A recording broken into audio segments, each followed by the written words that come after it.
Outdoors Delmarva covers everything outdoors, including real hunting situations involving wildlife. and while we'll try to keep it tasteful, discretion is advised. Now, enjoy the show.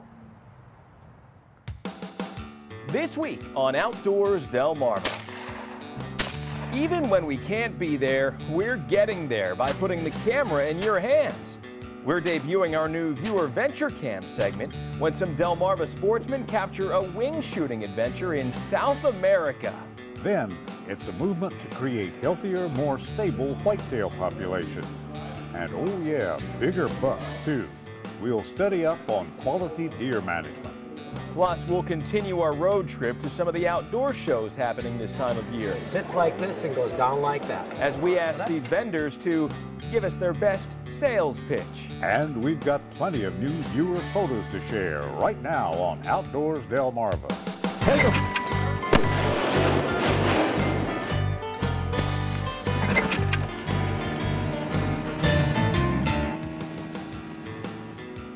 Thanks for watching Outdoors Delmarva. I'm Captain Willie Dykes. And I'm Mike Parker, and we're happy you could join us here in the cabin for another week of adventures. And Willie, to start things off, though, we do have a little bit of information straight from the press room at the Maryland DNR, and talking about this past year's deer hunting seasons. You know, we've got some final overall harvest numbers to share with you. And according to the DNR, a total of 98,663 deer were taken during all of the archery, muzzleloader, and rifle seasons. Now, most of those are, of course, white-tailed deer, but there were 2,780 Sika deer taken as well, which was 17% more than the year before. However, overall, when talking about combined deer species, the total Maryland deer harvest was down about 2% this year from the year before. So some interesting stuff, and always neat to see those types of numbers. Now back to our first story this week, Willie. From what you've been telling me, quite an adventure. That's right, Mike. We're debuting our newest segment here on the show, where we put the power of high-definition video in the hands of our viewers to capture their own experiences in the field. And we're calling this the Viewer Venture Cam, and it's our way of getting to all sorts of new places when, well, quite frankly, we can't be there. In other words, you shoot the video, and we'll show it here on the program. So when we found out that viewer Dan Livingston and some friends from around Wicomico County were headed all the way down to Uruguay, South America for some trophy dove hunting, well, we put the Viewer Venture Cam in their hands. And this is what they brought back. Good morning, Mike Parker and Captain Willie. This is Dan Livingston and my hunting partner Brian Parsons. And we're currently flying over the beautiful country of Uruguay, South America. And we've come down this week to do some fast and furious dove wing shooting near the town of Cardona, Uruguay. Brian, are you excited? Oh yes, All definitely. Right. Well guys, we are here at Montevideo, Uruguay. We have met up with our guide George, and all of a sudden the skies just decided to open up and pour the rain. Otherwise it was pretty clear not too long ago.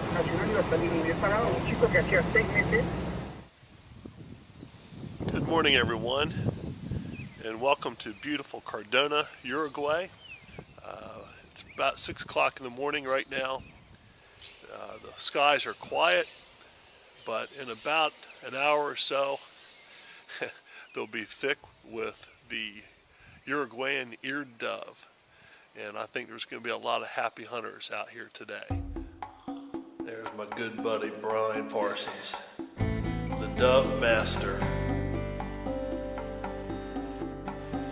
The country of Uruguay is home to about 3.2 million people. Roughly about half of those people speak a second language, and in many cases that second language is English, so it's very easy to get around in Uruguay. And it's very common also that the US dollar is accepted down here pretty much everywhere. Most of the industry down here is actually agricultural, actually about 80% of it. If I had to pick a state that this country reminded me of, I would say probably the middle of Florida. Just a beautiful flat country, slightly rolling hills in some locations. Not very many trees, but open country, open farming, and just a beautiful, beautiful place to come down and do some wing shooting for dove. Hope to have a good day today. See you later in the field.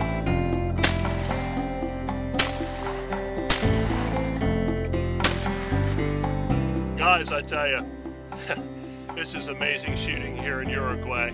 Dove are so plentiful down here, they're actually considered an agricultural pest to small grain farming operations and so forth. But there is literally just, oh man, just millions and millions of these dove, which they call palomo. Oh, did you see the move that guy put on me, Brian? No. That thing turned left. I think he just turned about 5 G's when he turned.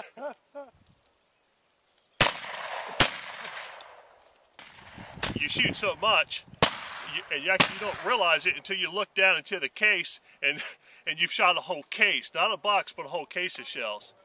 But this is actually this is about the finest wing shooting I think I've ever had in my life. Well, we've been shooting pretty hard this morning. Both Brian and I have gone through at least 500 shells apiece. These dove are thick, but it's time to take a break and have a little bit of a lunch and a little bit of a siesta nap. We're shooting a couple of Italian-made autoloaders. This is the Benelli Cordova. This gun was specifically designed for hot barrel shoots, such as wing shooting down here. These barrels really get hot, so it's a good idea to have gloves on. And then my shooting partner, Brian Parsons, he has the newer Beretta A400. This specific stock here has a recoil reducer in the stock, as well as my Cordova. But these guns are a definite must down here. Over and unders and other types of guns, you can really get sore. But with these guns, with the recoil suppression and so forth, really make for some fine shooting. After those floods, the dove shooting was sensational.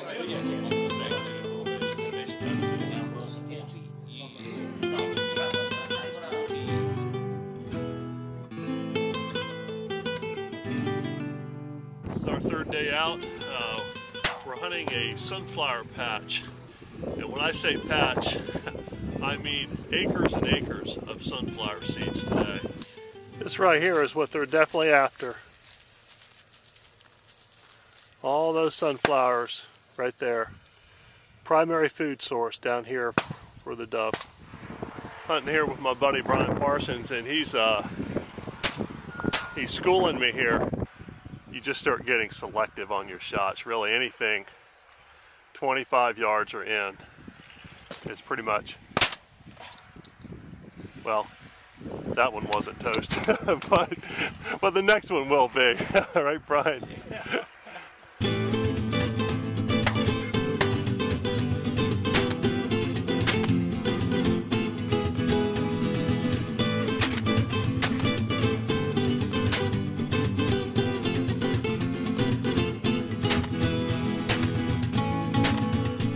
That was a triple. 3 shots, 3 birds down. There we go. If we can estimate the kill ratio, it's probably between about 35 to 40% if you're selective with your shots. Travelers come here from all over the world. In fact, a couple of our new friends we met just the other day have come from Australia. Are you waiting for one you like the look?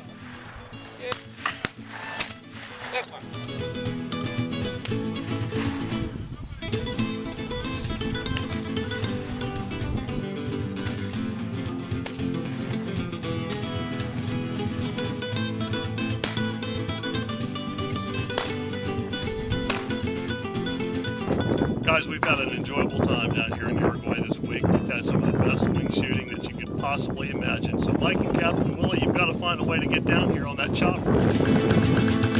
Wow, great stuff, Dan. Thank you for sharing that incredible experience with us back here at home. Willie, wasn't that cool? It sure was, Mike. But that's just the beginning, and now it's time for you to get involved.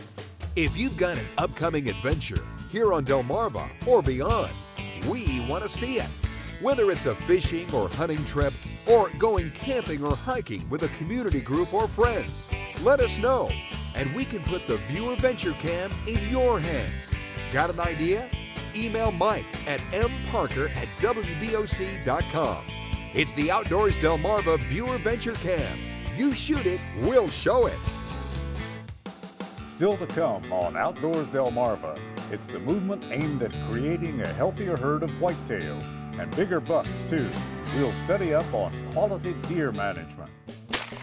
But first, did you know? The hunters in our last story are accomplished skeet shooters as well. Which 4 shotgun gauges are used in skeet competition? The answer when we come back. Outdoors Delmarva is sponsored by Shooter's Choice and Shorts Marine. Outdoors Delmarva will be right back.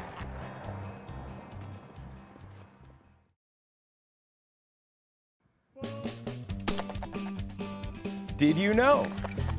The 4 shotgun gauges used in skeet competition are 12, 20, 28, and the 410 bore. Hi everybody, and thanks for watching Outdoors Delmarva.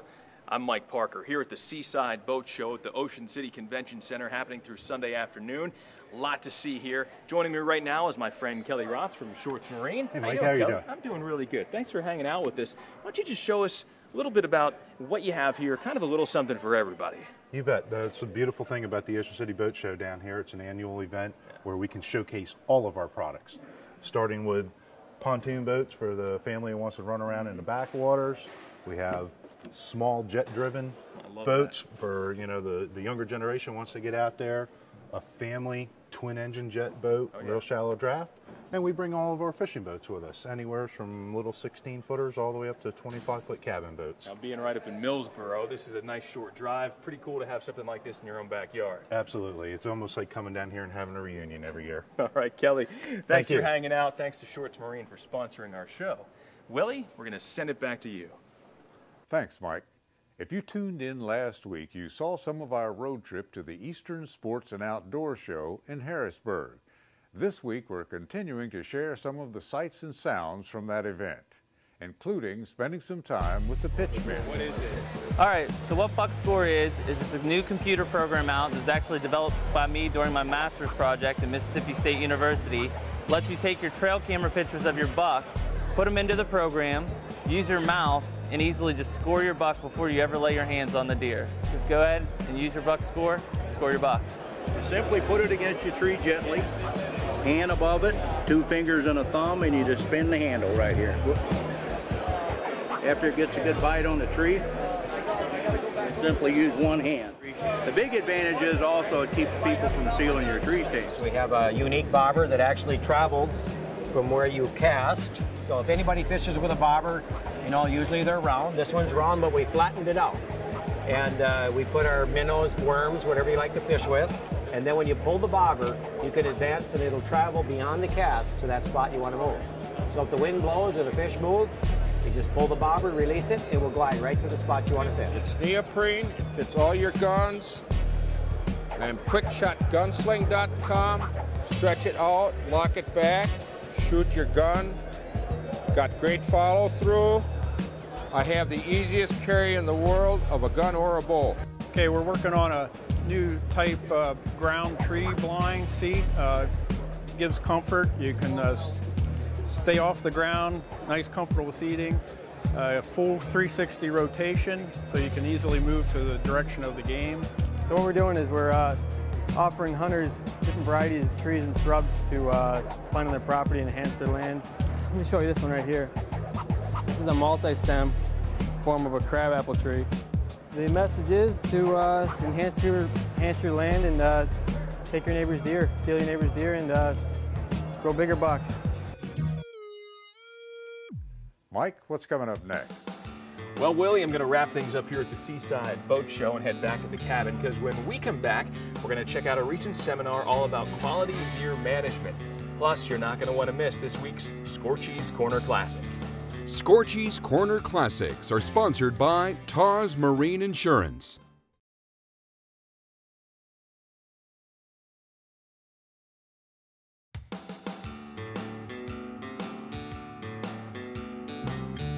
Thanks for watching Outdoors Delmarva. I'm Captain Willie Dykes.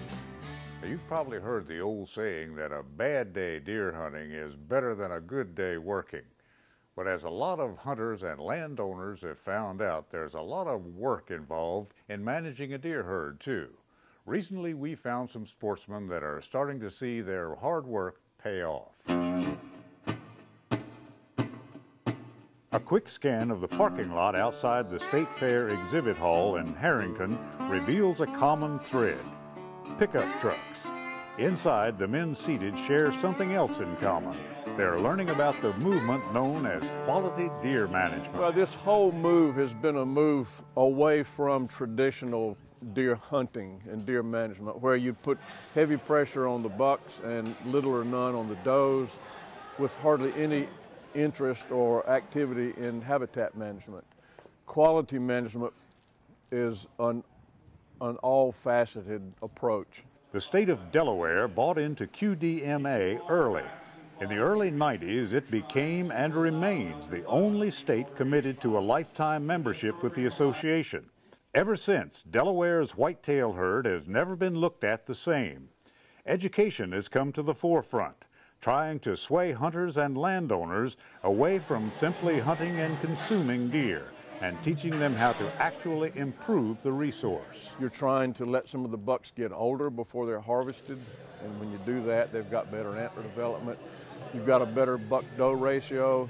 You've got better deer numbers in relation to the habitat's ability to carry those numbers and keep the deer in good shape. We have a long way to go, but we've come a really long way. Delaware is probably one of the top states in the nation as far as antlerless harvest, which is really helping us balance our deer herd with a habitat. Through presentations like this, even the average sportsman can learn above-average techniques, such as aging bucks and planting food plots that promote antler growth, and putting into perspective the responsibility that goes with each pull of the trigger.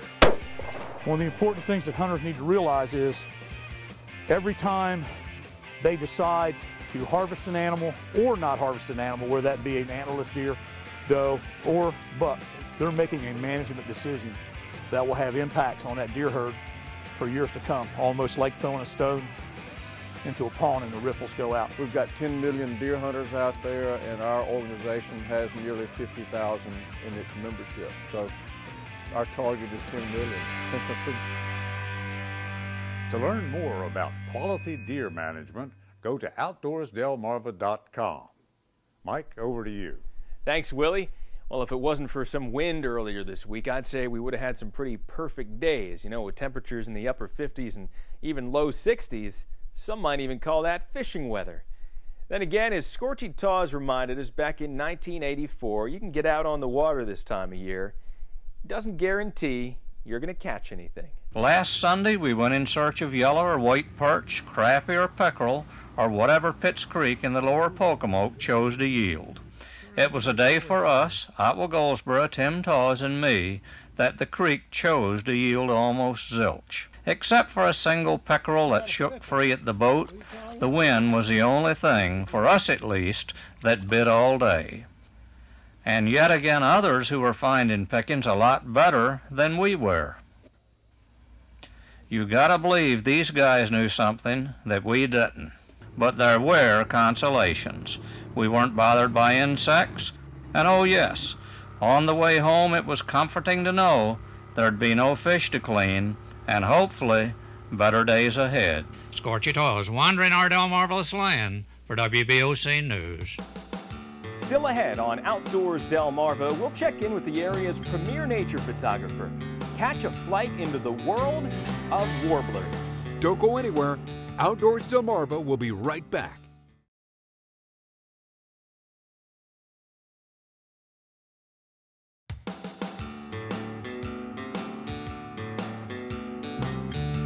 Thanks for watching Outdoors Delmarva. I'm Mike Parker. And I'm Captain Willie Dykes.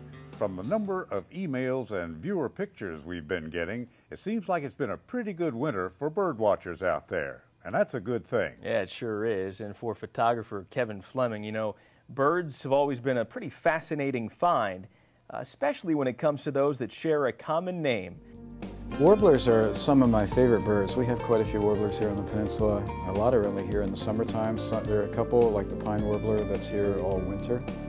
This is a yellow-rumped warbler at Chincoteague National Wildlife Refuge I was able to catch after a snowstorm. There were a lot of warblers all around me. They're feeding at the edge of the woods, and it landed on this snowy log for a second or two and gone, and I had no more shots at them. Yeah, if you talk about warblers, you probably are thinking yellow.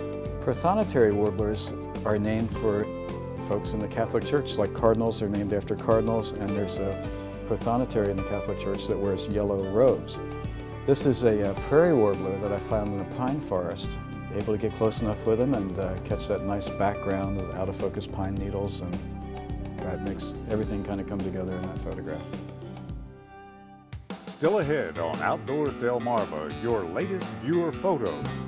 But first, did you know the peregrine falcon can fly at speeds exceeding 200 miles per hour, making it the fastest bird on Earth? Did You Know is sponsored by the Maryland Coastal Bays Program.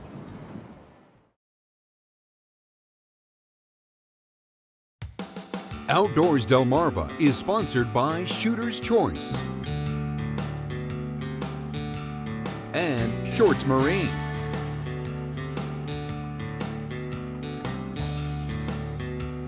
It's time now to share some of the pictures sent in by our own Outdoors Delmarva viewers. Let's start with a young duck hunter from Newark, Delaware. Rod Ewell sent in this picture of his 11-year-old brother, Nathan Ewell. Seems Nathan shot his very first wood duck this season. Great looking picture. Kurt Coltrane from Ocean Pines is a fisherman, and he took time to take this shot of a 44-inch rockfish that he caught off of Assateague this past winter. Now that's a heck of a fish, Kurt. Elaine Woodward from Oak Orchard is an avid picture taker for us.